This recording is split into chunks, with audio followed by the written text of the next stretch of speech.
Tout a commencé par un meuble banal, acheté dans une boutique d'occasion, un simple lit superposé, choisi sans méfiance pour la chambre des enfants.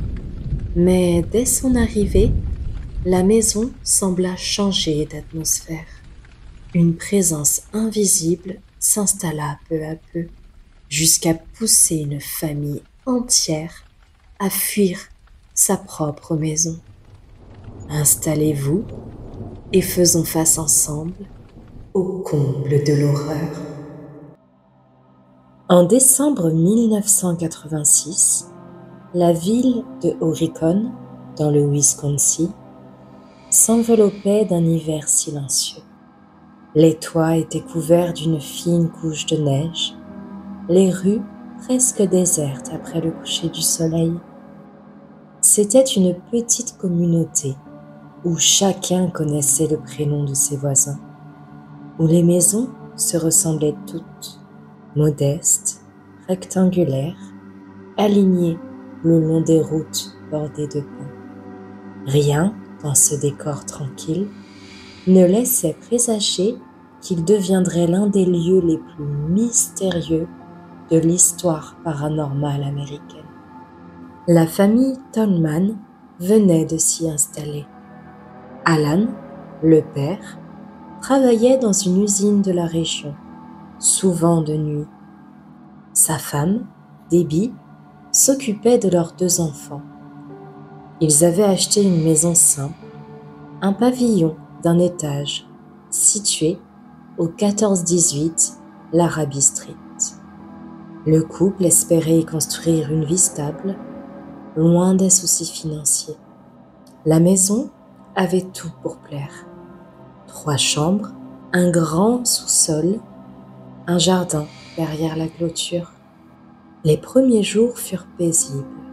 Le chauffage fonctionnait mal, mais l'endroit semblait accueillant.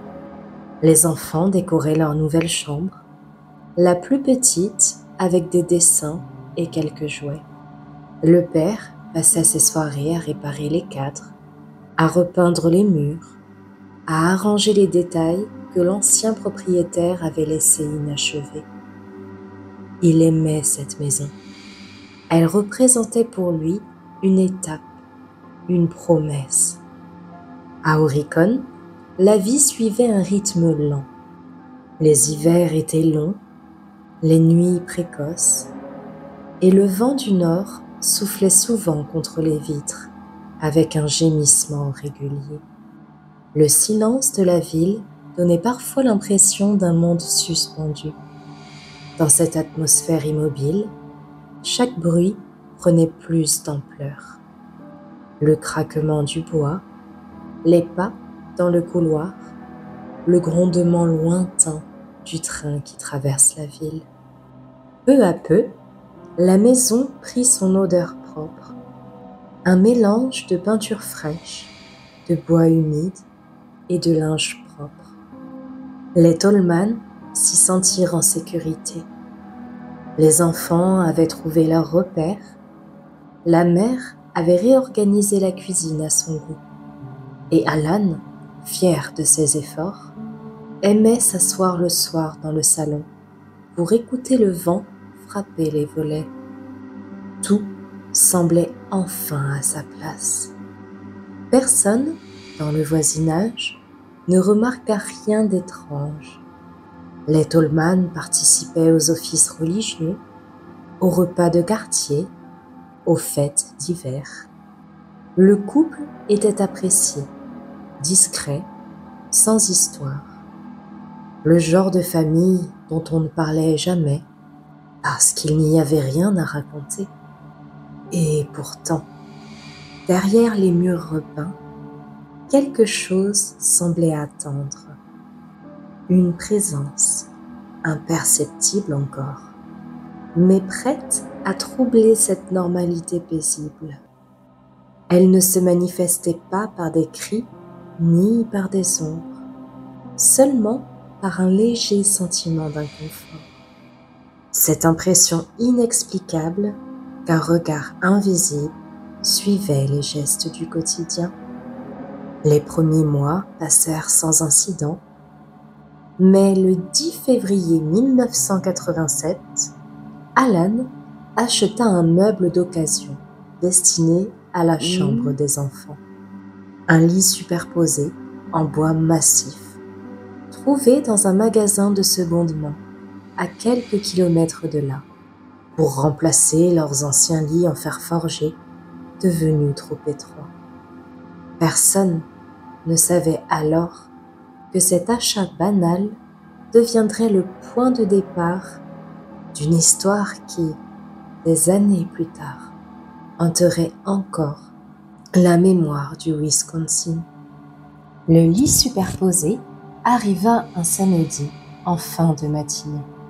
Alan Tolman l'avait repéré dans une petite boutique d'occasion de la région, un de ces magasins où s'entassaient des meubles anciens et des objets oubliés.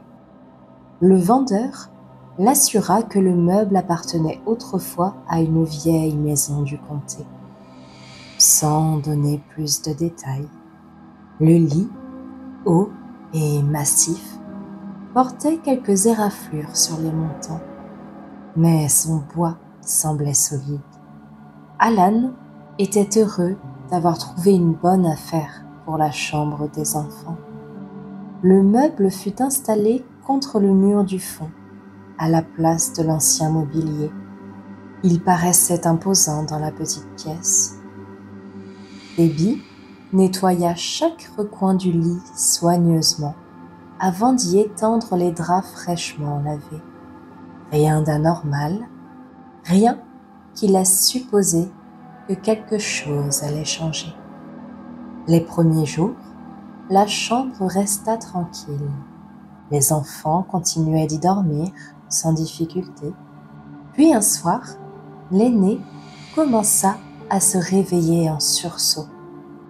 Il disait avoir vu des formes sombres près du mur ou entendu des pas dans le couloir alors que tout le monde dormait.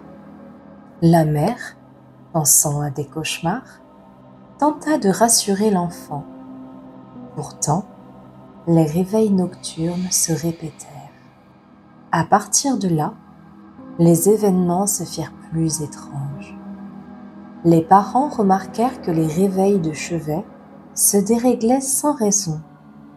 Les montres s'arrêtaient la nuit, puis repartaient au matin. La radio de la cuisine s'allumait seule, diffusant des grésillements au milieu de la nuit. Une odeur de brûlé se fit sentir dans la chambre des enfants, alors qu'aucun appareil n'était branché. Alan, pragmatique, chercha des explications. Il vérifia le disjoncteur, les prises, le chauffage. Tout semblait normal, mais l'ambiance de la maison changea. Le soir, on avait l'impression que l'air devenait plus lourd, que les murs retenaient les sons. Même la lumière semblait différente, plus terne.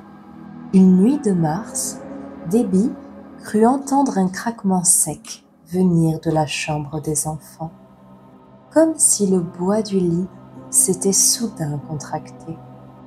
Debbie monta l'escalier, le cœur battant. La porte de la chambre était entr'ouverte. À l'intérieur, tout semblait à sa place. Les enfants dormaient profondément, mais quelque chose clochait. Elle fit un pas de plus et sentit un courant d'air glacé venir du mur du fond.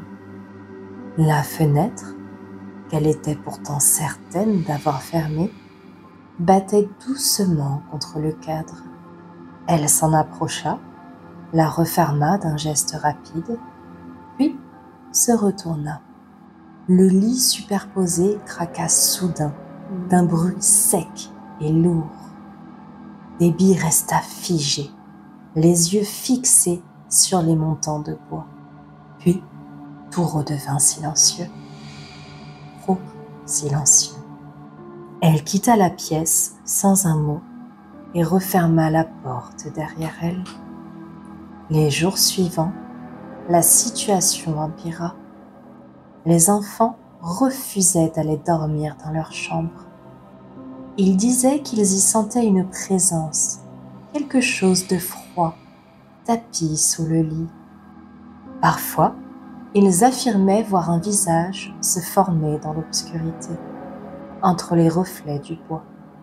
Les parents, d'abord sceptiques, commencèrent eux aussi à se sentir mal à l'aise, sans savoir pourquoi.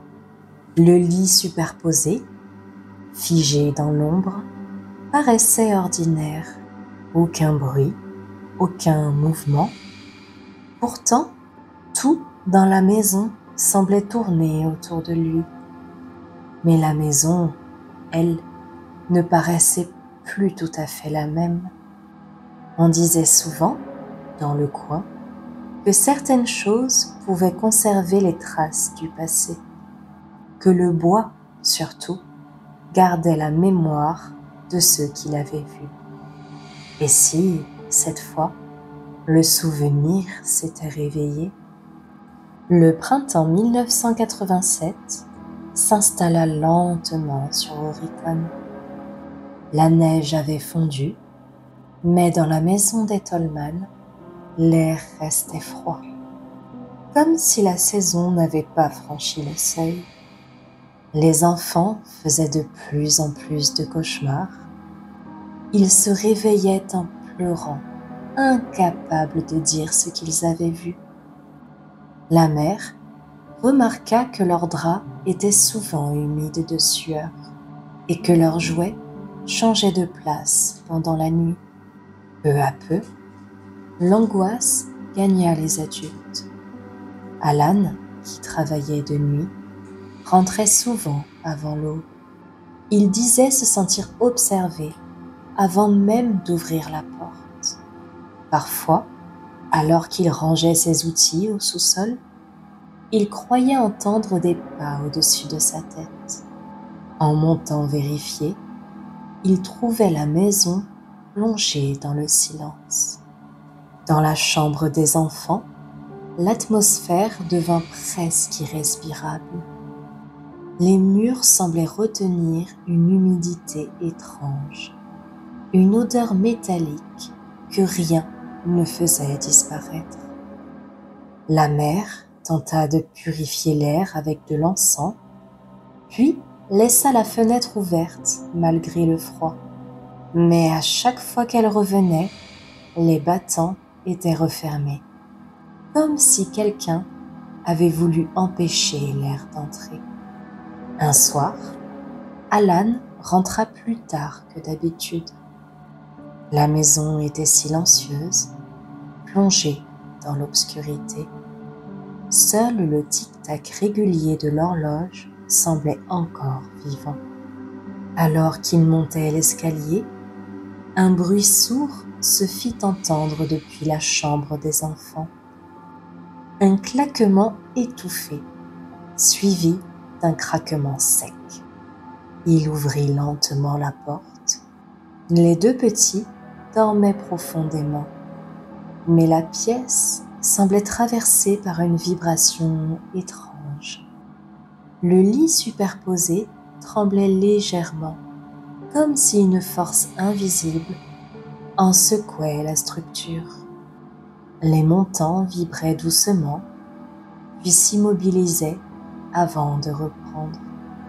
Alan s'avança, les poings serrés, cherchant une cause rationnelle. Aucune fenêtre n'était ouverte, aucun courant d'air. Alors qu'il posait la main sur le montant supérieur, un bruit sec retentit derrière lui. La porte de la chambre s'était refermée d'un coup, le faisant sursauter. Le silence retomba aussitôt, étouffant, presque étiré. Alan resta immobile plusieurs secondes, les yeux fixés sur le lit. Tout semblait redevenu normal, mais au fond de lui, il savait que ce n'était pas terminé. Les jours suivants, les phénomènes se multiplièrent.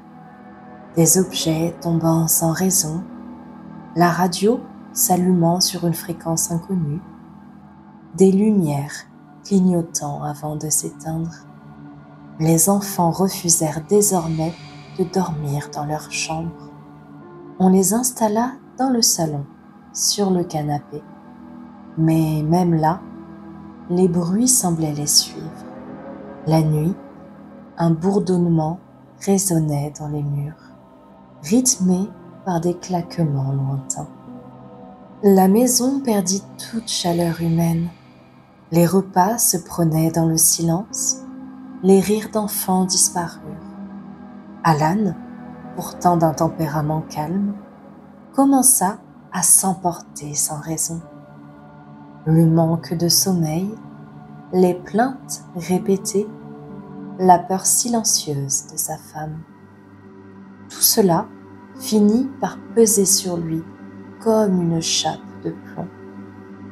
Un soir de mai, alors qu'il vérifiait que la maison était bien fermée avant d'aller se coucher, il aperçut dans le reflet d'une vitre un visage derrière lui, rougeoyant, indistinct, comme fait de braise. Il se retourna, mais il n'y avait rien. La pièce était vide. Ce fut la première fois qu'il sentit la panique pure. Et ce ne fut pas la dernière. Après cette nuit, Alan ne fut plus le même. Il se força à garder son calme, mais la fatigue marquait son visage. Il ne parlait presque plus de ce qu'il voyait, de peur de passer pour un fou. Pourtant, chaque soir, il retrouvait cette même impression, celle d'être observé. Les bruits devenaient plus précis, plus intelligents, comme si la maison répondait à ses gestes. Les enfants furent confiés quelque temps à la famille. Alan et Debbie restèrent seuls dans la maison, espérant que le calme reviendrait. Ce fut l'inverse. Les portes claquèrent plus souvent, les lumières grésillèrent et une odeur de cendre flotta dans la chambre des enfants. Un matin, la radio du salon diffusa une voix basse, continue, alors qu'elle n'était pas branchée.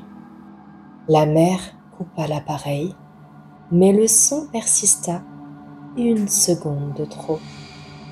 Alan tenta de tout rationaliser. Il inspecta les murs, le grenier, le sous-sol. Rien. Mais plus il cherchait, plus il sentait la présence grandir. Une nuit, il rentra du travail peu avant l'aube. Dans le couloir, la lampe se mit à vaciller. À peine eut-il posé sa main sur l'interrupteur que la lumière s'éteignit, laissant place à une obscurité totale. Une respiration s'éleva derrière lui, lente, humide. Il fit un pas, puis un autre, et sentit l'air se glacer. Le lendemain, il tenta de dormir un peu dans le salon. Vers midi, une chaleur brûlante emplit la pièce, sans que le poêle soit allumé. La même voix qu'il avait entendue à la radio sembla traverser la maison. Elle ne prononçait pas de mots, mais chaque son vibrait dans le plancher, comme une menace. À partir de ce jour, Alan évita la chambre des enfants. Il n'y entra plus, même pour réparer une ampoule ou refermer une fenêtre. Le lit resta là, immobile, mais tout dans la maison tournait autour de lui. Tout avait commencé depuis son arrivée. La maison n'était plus la même, et même les chiens du voisin s'arrêtaient de courir lorsqu'ils passaient devant la clôture. Les voisins aussi disait qu'il se sentait mal à l'aise en passant devant, sans comprendre pourquoi. Une nuit d'été, alors qu'il veillait seul, Alan vit de nouveau la lueur rouge. Cette fois, elle provenait du couloir. Une forme humaine, à moitié noyée dans la pénombre, semblait flotter entre les chambres. Ses contours vibraient, instables. L'apparition resta là quelques secondes avant de disparaître lentement, comme aspirée par le mur.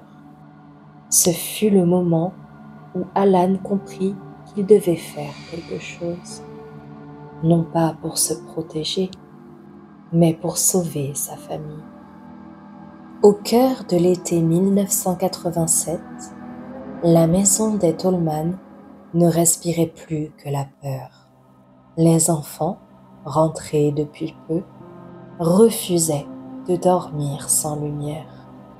Leurs jouets, rangés chaque soir, se retrouvaient éparpillés le matin. Des bruits résonnaient toujours dans les murs, comme des coups venus de l'intérieur. Et parfois, au milieu de la nuit, une voix chuchotée semblait traverser la maison entière. Alan tenta de tenir. Il pria, fit venir un pasteur, brûla de l'encens, puis des bougies bénites. Rien ne changea. La maison réagissait à chaque tentative, comme si elle s'en amusait.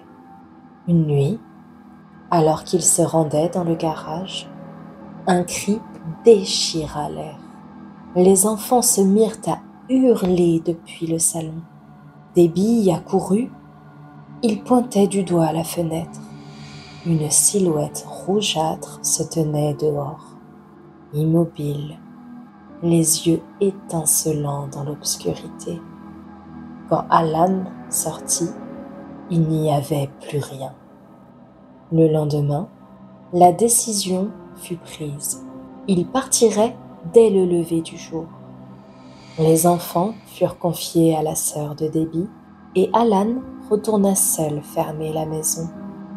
Il éteignit les lumières une à une, passa dans chaque pièce, vérifia les fenêtres. Au moment d'atteindre la chambre des enfants, la poignée bougea d'elle-même. Le battant se referma d'un coup sec. Il resta figé, puis quitta les lieux sans se retourner. Les Tolman ne revinrent jamais habiter à Horicon. La maison fut laissée vide pendant des mois, avant d'être revendue discrètement. Le lit, quant à lui, disparut. Personne ne sut où il fut emmené, ni ce qu'il devint. Quelques semaines plus tard, l'affaire fit parler d'elle dans les journaux locaux. Les journalistes s'empressèrent de venir photographier la maison. Les voisins refusèrent d'en parler. Puis, la rumeur gagna tout l'État. La maison hantée du Wisconsin, la famille en fuite, le lit superposé et maudit. En 1988, l'histoire fut racontée dans l'émission américaine Unsolved Mysteries. Les Tolman, encore traumatisés, acceptèrent de témoigner anonymement. Leur récit était précis, calme, sans exagération.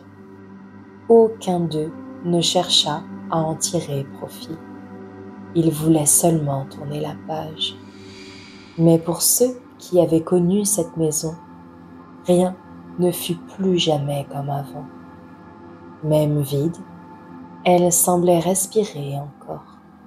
Et la rumeur disait qu'à certaines heures de la nuit, un léger grincement se faisait encore entendre dans les murs, comme si le vieux bois d'un lit se mettait soudain à bouger, lentement. Des décennies ont passé depuis que la famille Tolman a quitté Horicon. La maison existe toujours. Elle se dresse au bout d'une rue calme, entourée de pavillons semblables, sans signe extérieur de son passé. Aucun avertissement, aucune plaque, aucune mention dans les registres. Pourtant, dans la mémoire des habitants, elle reste la maison au lit hanté. Au fil des années, les nouveaux propriétaires n'ont jamais rapporté de phénomènes étranges. La vie a repris son cours normal, comme si la maison avait enfin trouvé le repos. Mais dans les archives du comté, le nom des Tolman demeure associé à une série de témoignages qui ont marqué le Wisconsin. Des chercheurs du paranormal, intrigués par le récit, se rendirent sur place. Aucun ne put retrouver la trace du meuble. Certains affirmèrent qu'il avait été détruit par Alan Tolman lui-même, d'autres qu'il avait été abandonné dans un entrepôt de la région. Aucune preuve ne permit de trancher. Les Tolman, eux, n'ont plus jamais voulu évoquer publiquement ce qu'ils avaient vécu. Alan, profondément marqué, expliqua à quelques proches qu'il ne voulait plus jamais parler de la chose, ni du meuble. Il s'éteignit des années plus tard, sans jamais remettre les pieds à Horicon. Aujourd'hui encore, la ville garde une forme de pudeur autour de cette histoire. Les habitants évitent d'en parler aux visiteurs. Certains adolescents s'y rendent la nuit pour tester leur courage, mais la plupart repartent sans s'attarder. La maison, banale en apparence, inspire toujours une appréhension instinctive. Pour les amateurs de mystère, le cas Tolman demeure unique. Rien de spectaculaire, aucune mise en scène, aucun profit médiatique. Seulement une famille ordinaire, un lit superposé d'occasions et une peur qui a bouleversé toute une existence. On ne saura jamais vraiment ce qu'il s'est passé. On ne saura pas à qui appartenait le lit avant. Mais ce qui est sûr, c'est que la peur a été si forte qu'elle fit fuir une famille entière en une seule nuit. Si cette histoire vous a plu, pensez à vous abonner pour ne rien manquer des prochaines histoires. Activez la cloche pour être averti de la prochaine vidéo et dites-moi en commentaire, croyez-vous qu'un objet puisse vraiment porter une malédiction? Merci d'avoir écouté jusqu'au bout et à très bientôt.